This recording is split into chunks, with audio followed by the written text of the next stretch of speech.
Halo semuanya, hari ini kami akan mempresentasikan PowerPoint kami yaitu tentang statistika bisnis UMKM Jomti. Sebelumnya kelompok saya kelompok 4 beranggotakan saya sendiri James Tio, Feby Safa, Eva Walia, Nindi Suendri, dan juga Tiara Floris. Latar belakang Jomti. Jomti merupakan salah satu UMKM yang berada di Kota Batam, Kepulauan Riau. Jomti berdiri pada tanggal 19 Desember 2016 di Megalegenda. Jomti didirikan pertama kali oleh 3 pemuda yaitu Cepi, Andri, dan Boy. Asal mula Jomti. Jomti diambil dari kata jom dan ti. Jom artinya ayo, sedangkan ti artinya teh itu sendiri. Kedai Jomti awalnya bermula dari usaha berjualan teh gerobak di Engku Putri Batam, dan kini menjadi salah satu UMKM yang paling terkenal di kalangan anak muda Batam. Selanjutnya 4P, Produk, Price, Place, dan Promotion. Yang pertama ada produk. Produk adalah suatu barang atau jasa yang dapat diperjualbelikan. Produk yang ditawarkan oleh Jomti terdiri dari makanan, minuman, cemilan, dan berbagai varian rasa. Yang kedua ada price. Price adalah nilai uang yang harus dibayarkan konsumen kepada penjual untuk mendapatkan barang atau jasa. Harga yang ditetapkan oleh Jomti pada menu mereka berbeda-beda, tergantung pada ukuran dan varian yang dipilih. Yang ketiga ada place. Place adalah lokasi untuk melakukan proses jual beli produk, baik barang maupun jasa. Lokasi Jomti dipilih agar dapat sestrategis mungkin. Jomti yang kita pilih terletak di Mega Legenda. Yang keempat ada promotion. Promotion adalah upaya untuk memberitahukan atau menawarkan produk atau jasa dengan tujuan menarik calon konsumen untuk membeli atau mengkonsumsinya. Promosi yang dilakukan Jomti dapat dilakukan oleh secara online dengan cara promo di sosial media dan juga melakukan promo di beberapa aplikasi ojek online. Selanjutnya merupakan wujud nyata dari produk, price, place, dan promotion oleh Jomti. Selanjutnya akan dilanjutkan oleh rekan saya Nindi. Baiklah, selanjutnya saya akan menjelaskan statistika inferensial, yaitu sebuah metode yang mampu dipakai untuk menganalisis kelompok kecil dari data induknya atau sampel yang diambil dari populasi sampai pada peramalan dan penarikan kesimpulan pada kelompok data induknya atau populasi. Karakteristik statistik inferensial ini yang pertama yaitu memberikan analisis yang lebih mendalam, lalu bisa digunakan untuk menarik kesimpulan pada tingkat populasi. Selanjutnya, kontingensi analisis yaitu Chi-square of independent test. Uji Chi-square atau dikenal juga di Indonesia sebagai uji Chi kuadrat adalah salah satu cara yang digunakan untuk menyampaikan atau menunjukkan keberadaan hubungan, maksudnya ada atau tidak adanya antara variabel yang diteliti. Formula Chi-square dapat dirumuskan sebagai berikut.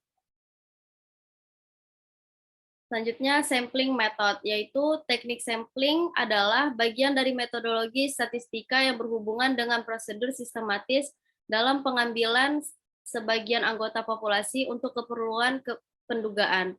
Setiap penelitian memiliki populasi sasaran yang terdiri dari individu, lembaga, atau entitas yang menjadi objek penelitian.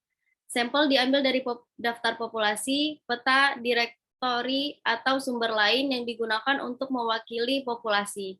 Daftar peta atau direktori ini disebut juga dengan frame, yang dapat berupa daftar sekolah, daftar asosiasi perdagangan, atau bahkan daftar yang dijual oleh pialang daftar. Selanjutnya akan dijelaskan oleh rekan saya, yaitu Eva Walia. Kemudian masuk pada region for sampling. Yang pertama, untuk menghubungi seluruh populasi akan memakan waktu. Yang kedua, biaya mempelajari semua item populasi mungkin mahal. Yang ketiga, ketidakmungkinan fisik untuk memeriksa semua item dalam populasi. Kemudian, sifat destruktif dari beberapa tes dan hasil sampel yang cukup.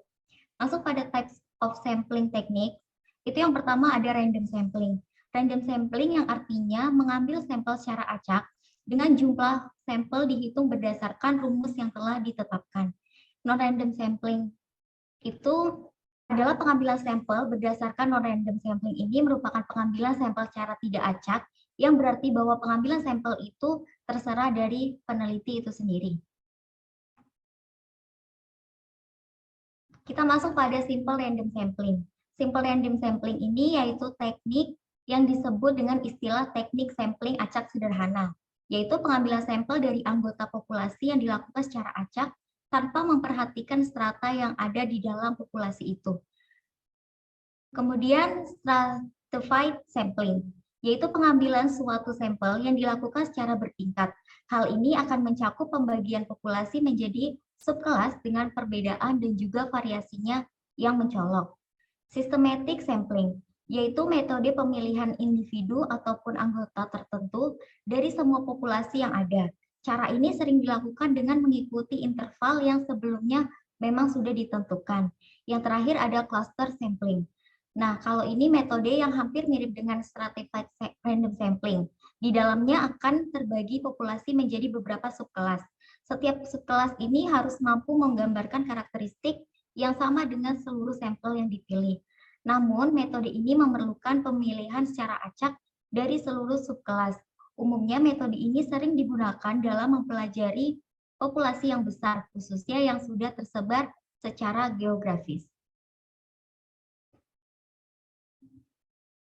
Selanjutnya ada non-random sampling. Non-random sampling merupakan pengambilan sampel yang tidak acak, yang berarti bahwa pengambilan sampel itu terserah dari peneliti. Dan di dalam non-random sampling ini tidak diperlukan kerangka sampel, dampaknya hasil yang didapatkan tidak dapat mewakili hasil populasi dan tidak mengakui hasil penelitiannya.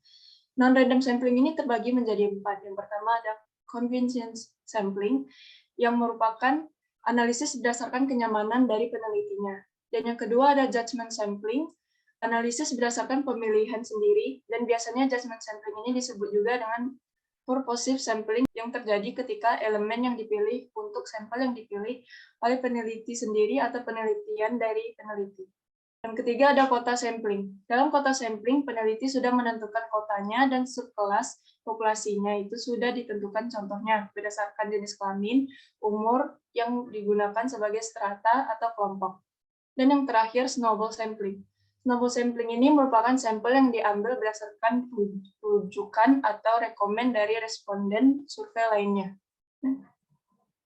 Yang selanjutnya ada perhitungan chi-square. Pada tabel produk, tabel ini tidak ada dicantumkan kategori POR karena tidak ada yang memilih kategori ini.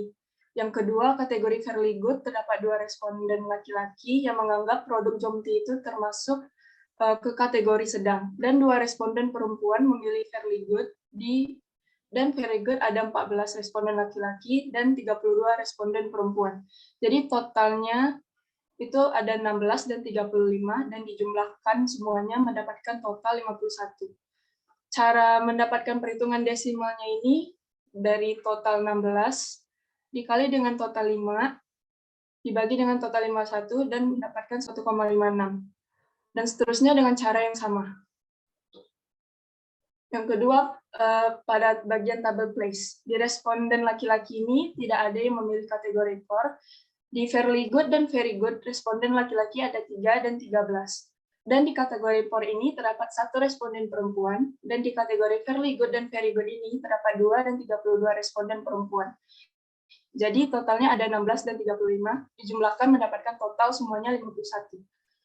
Dan cara mendapatkan perhitungan desimalnya yaitu total dari 16-nya ini dikali dengan total 1 dari POR, dibagi dengan total 51, mendapatkan 0,031. Dan seterusnya dengan cara yang sama. Selanjutnya akan dilanjutkan oleh Tiara. Baik, saya lanjutkan. Kita masuk kepada tabel price.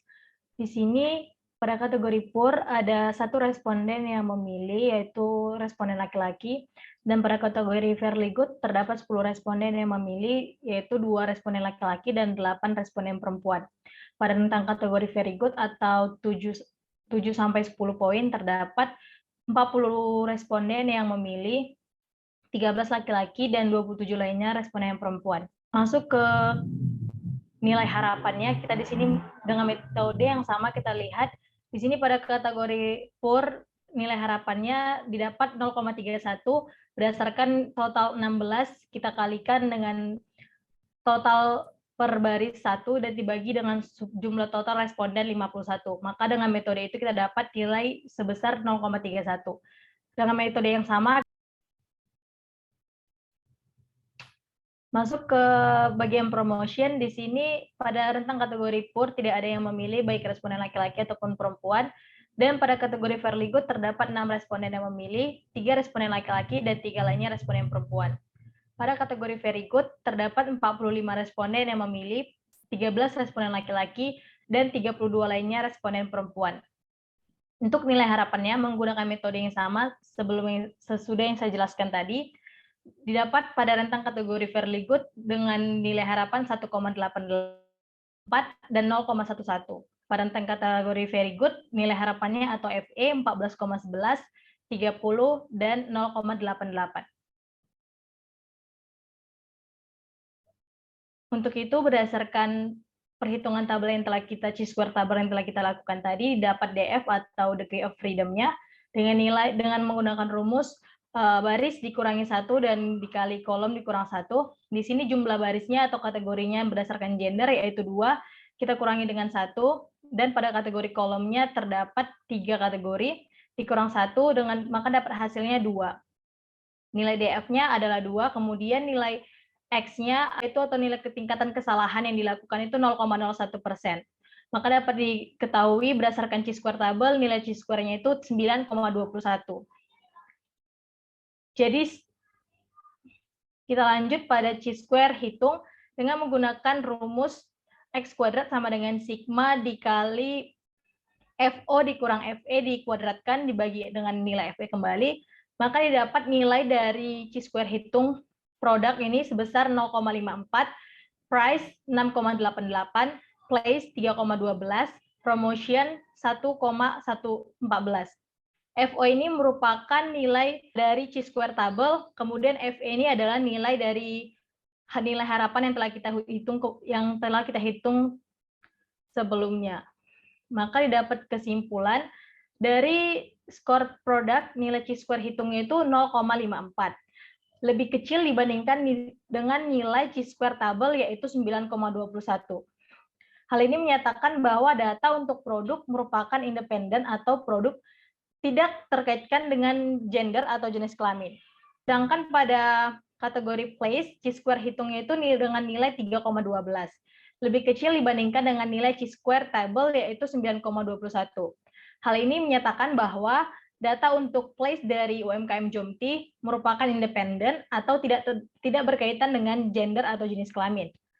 Dan pada kategori harga atau price, nilai chi-square hitungnya itu 6,88. Lebih besar dibandingkan dengan nilai chi-square tabel yaitu 9,21. Dengan ini menyatakan bahwa rentan harga dari UMKM Jomti, data untuk price ini merupakan non-independen atau produknya berkaitan dengan jenis kelamin. Dan yang terakhir pada kategori promotion, nilai chi-square hitungnya itu 1,14, lebih kecil dibandingkan dengan nilai chi-square tabel yaitu 9,21. Maka promotion yang dilakukan oleh Jomti ini merupakan independen atau produk atau promosinya ini tidak ada kaitannya dengan jenis kelamin ataupun gender. Untuk slide selanjutnya tentang kesimpulan dan saran dilanjutkan oleh rekan saya, James. Selanjutnya kesimpulan dan saran. Kesimpulan, berdasarkan hasil keseluruhan data, maka dapat disimpulkan bahwa Jomti masuk ke dalam kategori non-random sampling, tepatnya pada kuota sampling. Kenapa Jomti masuk pada kategori random sampling? Hal ini karena Jomti memiliki populasi yang tidak ada frame-nya, dan sampel tersebut diambil berdasarkan hanya untuk memenuhi kuota dan juga sampel yang peneliti inginkan. Melihat dari hasil survei responden Jomti terkait produk, place, price, dan promotion, Jomti dapat dikatakan baik dari segi produk yang dijual, pemberian harga, pemilihan penempatan lokasi, dan juga promosi yang dilakukan. Kesimpulan ini diambil karena secara keseluruhan data responden memilih pada rentan poin 4-10. Selanjutnya saran. Berdasarkan keseluruhan hasil data, dapat dilihat bahwa responden terbanyak adalah perempuan, yaitu 35 orang, sedangkan laki-laki hanya 16 orang. Artinya tidak banyak responden yang tertarik pada UMKM Jomti. Dari data ini, UMKM Jomti dapat sedikit mengubah segmen pasar mereka dengan menargetkan semua gender. Hal ini dapat dilakukan dengan cara menambahkan menu-menu yang disukai oleh laki-laki. Diharapkan dengan bertambahnya varian menu yang biasa disukai oleh laki-laki akan menambahkan daya tarik konsumen laki-laki untuk membeli produk Jomti. Sekian hasil presentasi dari kelompok kami. Jika ada kesalahan kata kami ucapkan mohon maaf. Sekian, terima kasih.